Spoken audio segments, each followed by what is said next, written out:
Have you ever wanted to put real-time analytics right into your app for your users to see? But then you get that sinking feeling, right?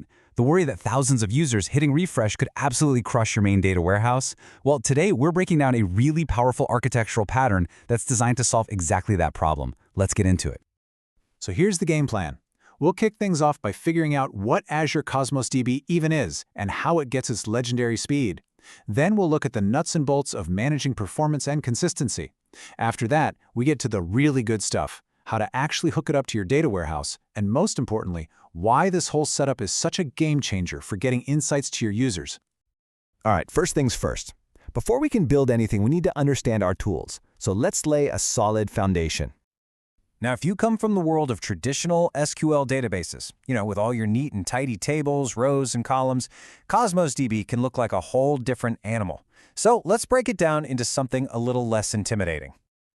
Okay, so at its very core, it's a document database built for just ridiculous scale and speed. It's NoSQL, which is just a fancy way of saying it's super flexible. And that globally distributed part, that means your data can literally live right next door to your users no matter where they are in the world, which makes things incredibly fast. But you see that phrase multi-model on the slide? That is where things get really, really cool.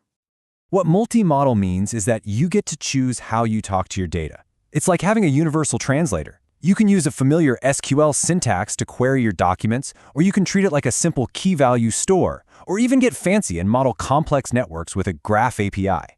It's all the same data underneath. You just pick the tool that's right for the job. That kind of flexibility is a massive plus. Now, global scale and speed, those are some big, bold claims. So how does it actually pull it off? Let's peel back the curtain a little bit and see what's going on behind the scenes. Yeah, this isn't some kind of magic trick. It's just some really clever engineering that boils down to two fundamental ideas working together.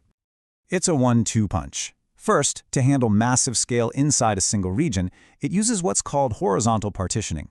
Just imagine a spreadsheet with a billion rows getting automatically sliced into thousands of smaller, way more manageable spreadsheets. That's how it scales out. Then, to handle the global part, it uses replication. You can literally click a button and copy your entire database to any other Azure region on the planet. This puts the data right next to your users, which is the secret to that super low latency. Okay, so we've established that it's fast and it's scalable. But how do you actually control this thing? Let's dig into the nuts and bolts of managing it. With all this data being copied and flying around the globe, you might be starting to wonder about control. How do you dial in the exact performance you need? And maybe more importantly, how do you make sure the data you're reading is the data you think you should be reading? Well, performance is handled by something called request units, or RUs. The easiest way to think about it is like a special currency, but for performance. Instead of juggling CPU, memory, and disk operations yourself, you just decide how many RUs you want to spend per second. It totally simplifies everything and gives you predictable costs and performance. Now, because your data is replicated everywhere, you run into a classic trade-off. Do you want it super fast, or do you want it perfectly up-to-date? If you choose strong consistency, you are guaranteed to read the absolute latest data, but it'll be a little slower. On the other end, eventual consistency is lightning quick, but your data might be a fraction of a second stale. The beautiful thing is, Cosmos DB doesn't force you to pick one or the other.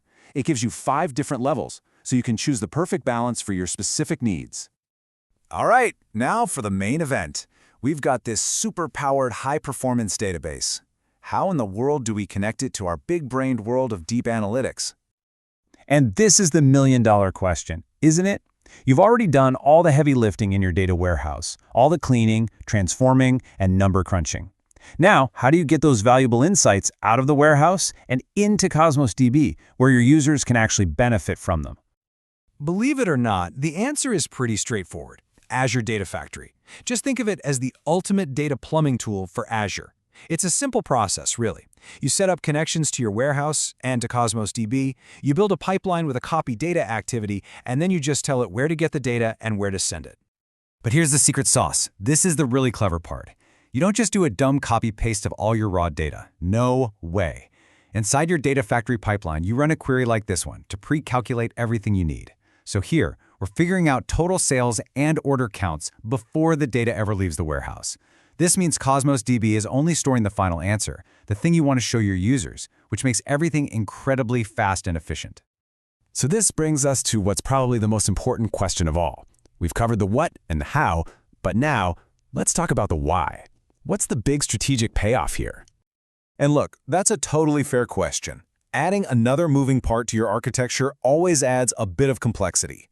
So what is the win that makes this all worthwhile? And there it is. That's the whole ballgame right there. Cosmos DB becomes this high-performance shield, a buffer that protects your precious data warehouse. Your website, with thousands of people clicking around, can hammer Cosmos DB all day long. And Cosmos DB, it's built for exactly that kind of punishment, and it will just keep serving up data in milliseconds. At the end of the day, it's all about letting each system do what it does best. Your data warehouse is now free to do what it was designed for, chewing on massive, complex analytical queries. Meanwhile, your users get a snappy, responsive application that's getting its data from Cosmos DB. You get the best of both worlds, all the analytical power with none of the user experience drawbacks. So I'll leave you with this final thought to chew on. When you set up a pattern like this, you're not just making your app faster. You're giving yourself architectural freedom. So think about it. What kind of incredible real-time dashboards or personalized recommendations or other smart features could you build if you are no longer held back by the fear of overloading your data warehouse? And that's a wrap on this powerful architectural pattern. If you found this explainer helpful, you know what to do. A like, share, or subscription really does help. Thanks so much for tuning in, and we'll catch you on the next one.